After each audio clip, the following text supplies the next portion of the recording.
there's a dad and his son looking into the sky, and there's a plane flying over. And the dad asks the son, how big is that airplane? And he holds up his fingers and just shows like millimeters in between his fingers. And then the dad gets the kid in the car and they drive to an airport. And he said, that's the same plane that we just saw. Look how big it is. And he said, and obviously it was relativity, right? We can see God as really far away from us. And most of the time, it's because of the way that we're looking at him. And if we can bring ourselves closer to him, he will be more involved, he'll be more visible and more central to who we are.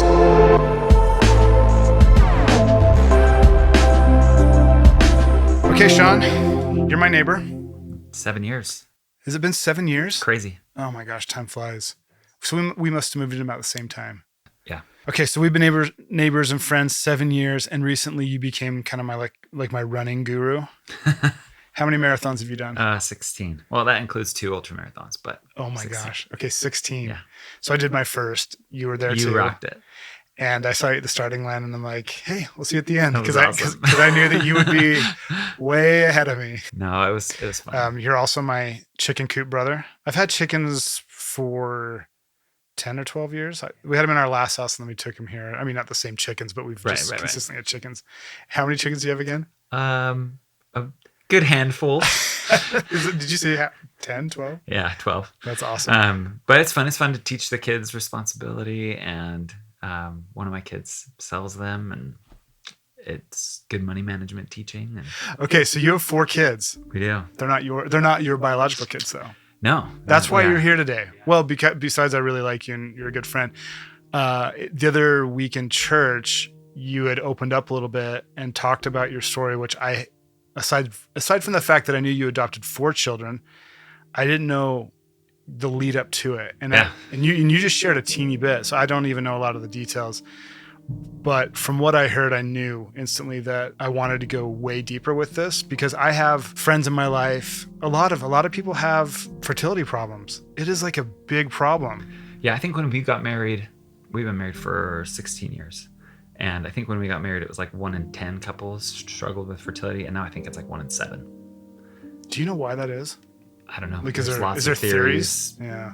Theories of like how food has changed over time and what other things that we're exposed to that generations before us weren't. Yeah. So it's so hard to pinpoint. It's okay. Well, Yeah. that's another fascinating topic. But really what I wanted to talk to you about was your guys' story, because it is so unique. One of the things that I'm very impressed by, and I don't know if this is normal because I'm not surrounded by a lot of families with adopted kids, but your kids all know their biological parents. Yeah. They all know their biological grandparents. They seem to be all in their lives. Yeah. And it's like a big part of their lives. Yeah, so we have open adoptions, so relationships or connections with biological family. And there's a lot of degrees to what openness means in the adoption world. Technically, open means I know the name of my biological parent. Like you or the child. The child The does, child the knows adoptee. the name. Okay. And so there's some that, may have a little information. Maybe their adoptive parents send a picture once a year and they consider that an open adoption. But what we have is basically a lot of extra family. I think we counted the other day, we made like a family bush because it's Instead of a it's tree, not a tree, it's a bush. And if we looked at all birth parents and their parents and even some great grandparents that are still alive, our kids have 20 grandparents or great grandparents that accept them as their grandkids. Wow. And so it's kind of funny when they're really young because they're like any old person they meet. They call them grandma and grandpa. Yeah. But as they've gotten older, it's just been really sweet to see them have these really nice relationships and connections with people. And they just have tons of love coming at them from so many angles. Dude, how cool is that? It's awesome. In what could be a very kind of a sad, you're not with your biological parents. Yeah. Well, and I theologically believing we're children of God.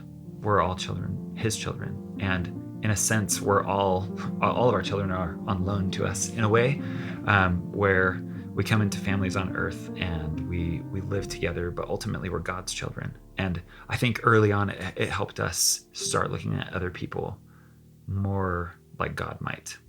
And as we kind of took a step back and put our own ego on the shelf and looked at the situation, it was a lot easier to say, hey, God loves this baby. God wants the best for this baby.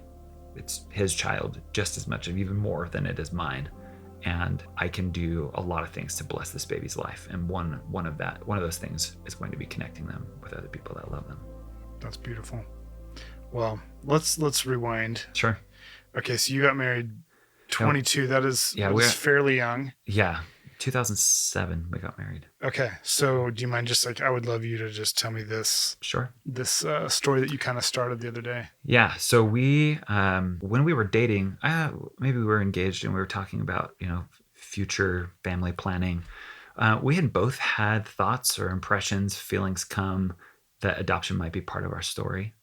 You already knew that, or not knew, but like we had like felt that when she was a teenager.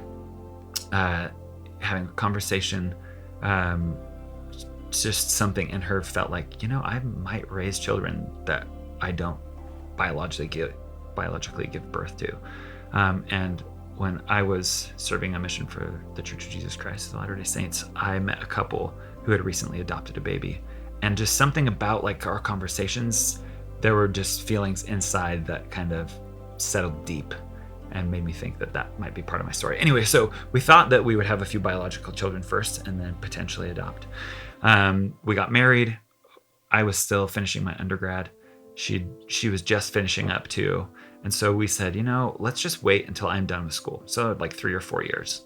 That way we're, debt-free and a little bit more stable. And it's fun to just be married. Yeah. So fun. And that was our plan. And then like 3 months after we got married, we had a close friend that got married at the same time as us, and out of the blue they got pregnant. They weren't like planning on getting pregnant. And we were talking about that, and we both started having these feelings like maybe we should try to start having a family sooner than we thought. So then we're like, okay, well then we'll try after she graduates from college. So that was way sooner than we thought it would. And just following those feelings or that direction that we felt like we were getting. But months went by and nothing happened. And I could start feeling it like inside, like I knew something was not right. And I don't know, I'm a problem solver type of guy. And so I read as many like medical journals and articles that I could read to understand fertility. So for a while. Did this erase fear, or did this get you more like, there's so many potential problems? I think for me, the more information I have, it helps me feel more comfortable. And so, it probably highlighted some fears that I had no idea existed, but at the same time, painted a picture of paths that could get us to where we wanted to be. We ended up going to doctors. Dr. Romney, Mitt Romney's first cousin, looked just like him. He was older, so he had like white hair, but it was weird. But he was a super nice guy, and he was a very, very faithful man too. And he knew of kind of our religious convictions. And I can remember we identified that there were some issues, but we couldn't really pinpoint what they were.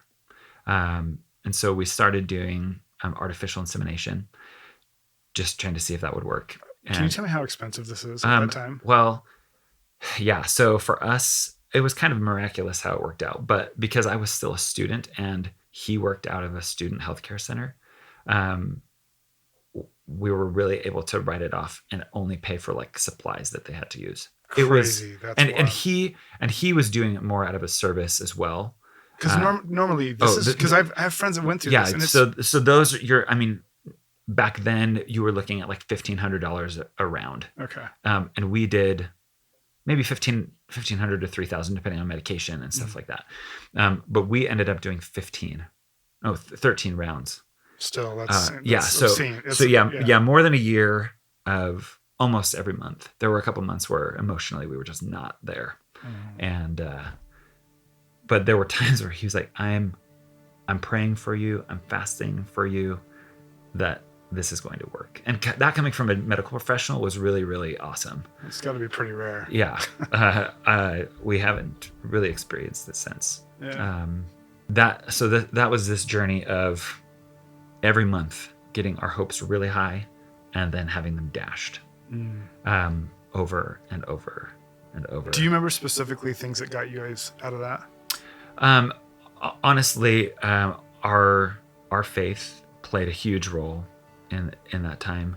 Can you tell me why? Yeah. I think for us, we had made it just a habit to, we had made a commitment to each other when we were married that God was going to be a part of our relationship, and that the three of us were connected. And anytime we're facing a trial of whatever kind, even if it's small, I think both of us lean on prayer, connecting with God, trying to find some direction, and then specifically finding quiet and being able to meditate and pray and just feel what direction we think he wants us to take. So I can remember a lot of time being on our knees together, just praying, and sometimes just in tears together for a long time, and just sitting in silence for a really long time, waiting to feel what we knew he wanted us to feel, or direction that we needed to have. Then after some diagnosis and procedures and stuff, we did what would ultimately be our last fertility treatment, at that point. And we were just so confident that it would work. It just felt right. And then she was late, like 2 weeks, which never really happened. But every test she took was negative. And we're like, what's going on? And then finally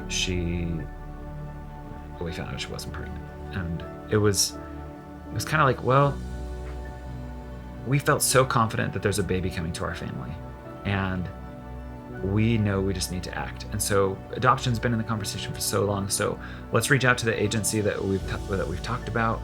Let's see what it looks like. We called them that day when we found out she wasn't pregnant, and they said, we have our monthly intake meeting tomorrow. Explain what that means. Yeah, so once a month, that agency would bring any couples who are interested and do an informational meeting, talk about all the ins and outs. Oh, they take the people who want to adopt. That want to adopt. Oh, yeah. okay. So it was the next day. So you're getting in a lineup essentially. Yeah. Okay. And so we're like, okay, we're in. We go. They explain everything.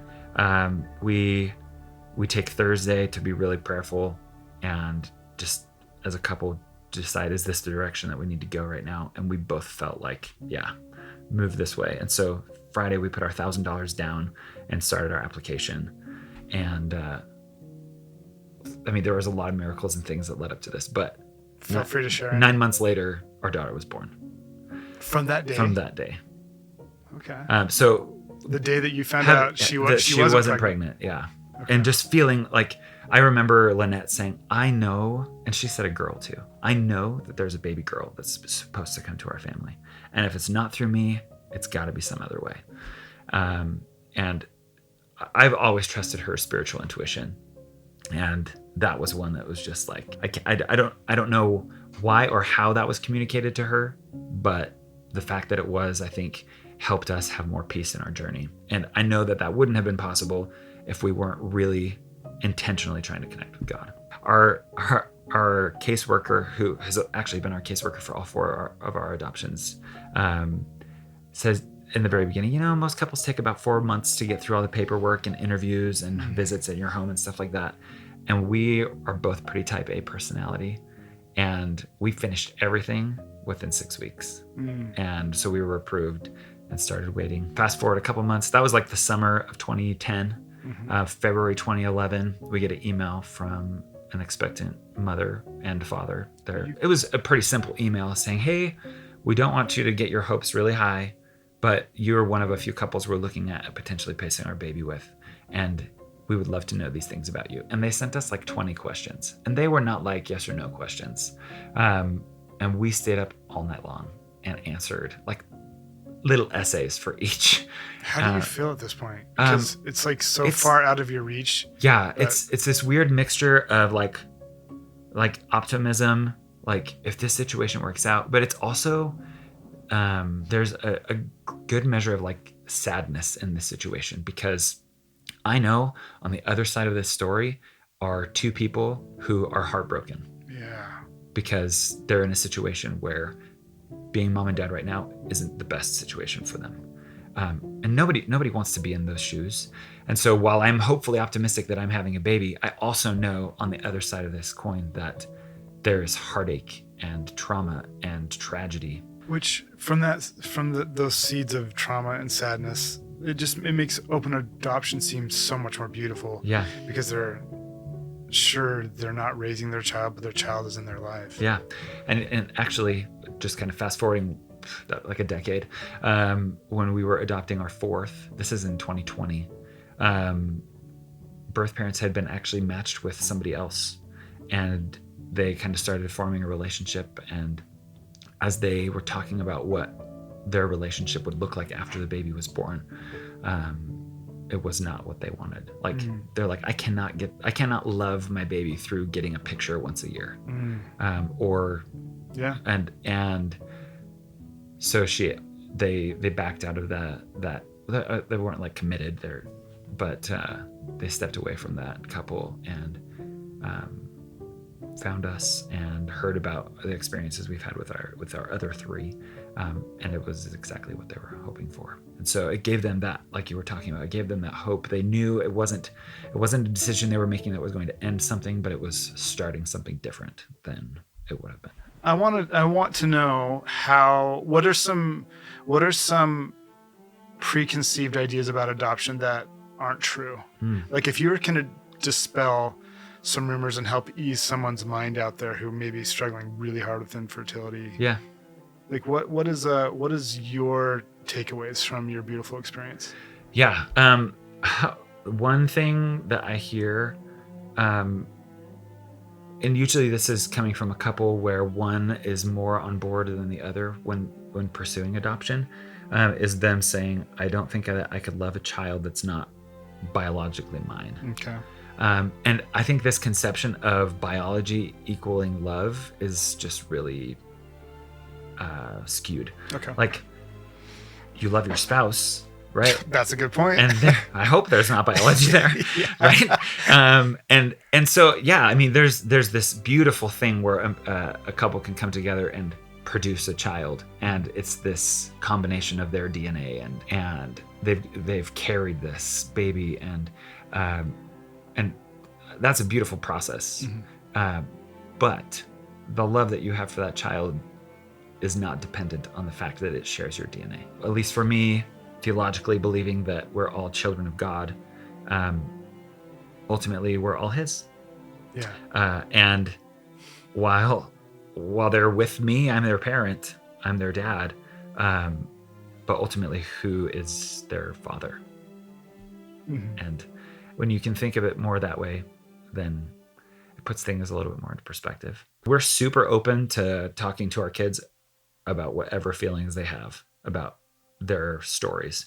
And we have to be able to like check our ego at the door and say, how are you feeling about being adopted today? And sometimes that means, well, I really miss my birth mom. And sometimes I wish that I saw her more, or that like I wonder what it would be like if she raised me and you didn't. Like, we have to be okay with some of those conversations. That seems really hard. It is hard. Oh, but I think we as parents don't always have all the answers. And so some of our kids have met with like psychologists just to like talk through feelings, and it's awesome what they're able to like accomplish with someone who is trauma informed and understands how they might help. So using professionals is, I think, really important too. What else would you tell someone or dispel? Is there anything else that's important? I think, well, this is maybe just a soapbox for me. Okay, yeah, please. Like, sometimes people want a baby so badly that they are willing to pay whatever it takes to do whatever, like with whatever agency they can to get a baby. And I would just say, like, look into the ethics behind what's happening. I wouldn't even know. Are these expectant mothers being promised like a scholarship Oh, if they place seriously? their baby. Some states allow things like that. Whoa. Here's a $6,000 scholarship if you place your baby. Like, where is it? That sounds like trafficking. Yeah, it does. Oh my And so goodness. there are laws, and it's different in every state in the United States, but that prohibit and allows different practices. And I think that we need to be really on top of exactly what's happening behind the scenes of our child's story about how they joined our family, because ultimately those questions are going to bubble to the surface, and I want to feel super, super good about the way that my kids became my kids. Do your homework if you're working with an agency, and make sure that you feel really good about where money's going and what practices are being followed. How old's your oldest? She's 12. Okay. Yeah. And your youngest is 3. Yep. And then the other boys are 9 and 7. And Yes. Yeah. They're so awesome. They're way fun. Yeah. You guys are a great family. You're doing a really, really good job. Your kids are respectful. They're curious. They're kind. I know sometimes kids come that way, but a lot of times it's due to the parents and the upbringing. So yeah, for us, we've learned a lot of nature versus nurture versus, I think, what we're innately born with. Yeah, right? I'd love to hear your take on this. Yeah. So with our oldest, she has just the weirdest little quirks that are exactly her birth mother's quirks, and not learned because they've spent time with each other. We would always say that I'm thinking about this, I'm thinking about something, but she says I'm thinking on it. And her birth mom says the same exact thing. And she would not have heard it enough times from her birth mom to like develop that pattern in her language, especially since she learned her language from us. But she says it exactly the same way as her birth mom. My perception has changed. Like, I used to think that it was probably all nurture. Like, whoever's raising this baby is going to help them become ultimately who they are. But there's so much, I think, within them that came through DNA. But I also, my personal belief is that, you know, the spirit inside all of us is much more than just our existence here. And so I think that we come pre-wired, or that we have some of the same attributes that we had before we came here. To me, it's a testament that God is in the details, and that he has created each of us individually and uniquely, and that not one of us is exactly like another. And for me, that's another testament that God exists. That's beautiful. We're nearing the end, but before we do, I want to ask you a few more things. From my perspective, your family is very strong and very united, and that's not arbitrarily achieved. So what are some in-home practices that you're doing to unite a family with 4 adopted children? Yeah. So, I mean, things in our home that we do, we have some pretty regular like practices of praying together, of reading scriptures together. We're a pretty musical family, and so we sing together or play. We've got a violin, we got a piano player, we make music together. Those type of things connect us. And then just creating experiences for our kids as well. So one thing we decided a long time ago was that we wanted to get all the kids to all 50 states, and we love traveling together as a family. Right now, the big 3, we call them the big 3, and then our caboose, because there's a 5-year gap between number 3 and 4. But the big 3 have been to 47 states, and number 4, who's only 3 years old, has been to 38 states. That's pretty cool. And so making memories, going places, helping them see that people are different in different places, and people have different lived experiences in different places, and that we can talk through those things together. That's been, I think, one really unifying, uniting aspect. We try to foster a lot of opportunities to connect with people that love them. And so birthday party, like we celebrate birthdays like no other. Like on my calendar right now for work, I just have recurring events for all of my kids' birthdays that I'm out of the office. Like, it's gone. And we always have a big birthday party for the kids where all of birth families, all of our families are invited, friends, and just those things help define our family, and have helped us just become really, really close to each other. That's awesome. That's your family's practice. What's your practice? What's Shaun Nelson's practice with the divine? Yeah. Honestly, it kind of goes back to the beginning too, but running for me is my quiet time. I get out of the house at like 5:30 in the morning. Sometimes I run with friends, and that's actually really healthy for me too, to almost have like counseling sessions with friends I can just open up to. Mm-hmm. But I have a really regular practice, and a lot of the times it's when I'm running or riding a bike, swimming, where I am thinking about a few different things. I think about the ways that I'm growing my faith in Christ. I think about ways that I need to make adjustments in my life to be more like He is and more of who He wants me to be. I think about promises that I've made to God and how I'm keeping those promises and how they're helping me become who I want to become and who He wants me to become. And I also think about, try to receive and think about the direction I've gotten from Him on a number of trivial things or important things in my life. And so really focusing on those four things: my faith, the way that I'm changing and adapting, the promises that I've made with Him, and the direction that I'm getting from Him. If I can focus on those really regularly, I feel like I'm really connected. And it helps me know, where I'm falling short, how I want to grow, how I want to improve. And so I know that I'm going to be a different person a year from now. If I don't do that, I know that personally I can just get stuck in a rut and my spirituality doesn't increase. My relationship doesn't deepen with Him. But as I do those things, in addition to attending church and reading scriptures, like I mentioned, praying, that meditative process of thinking about those things is the thing that shapes me. Awesome. Shaun, you're one of my heroes. You're awesome. Do you have any final thoughts that you want to share to wrap this up? Anything that was left unsaid? Yeah, just maybe one thought. I heard this recently from just a friend. He was talking about, there's kind of an analogy that there's a dad and his son looking into the sky, and there's a plane flying over. And the dad asks the son, how big is that airplane? And he holds up his fingers and just shows like millimeters in between his fingers. And then the dad gets the kid in the car and they drive to an airport. And he said, that's the same plane that we just saw. Look how big it is. And he said, and obviously it was relativity, right? We can see God as really far away from us. And most of the time, it's because of the way that we're looking at Him. And if we can bring ourselves closer to Him, He will be more involved, He'll be more visible and more central to who we are. I hope you enjoyed this episode.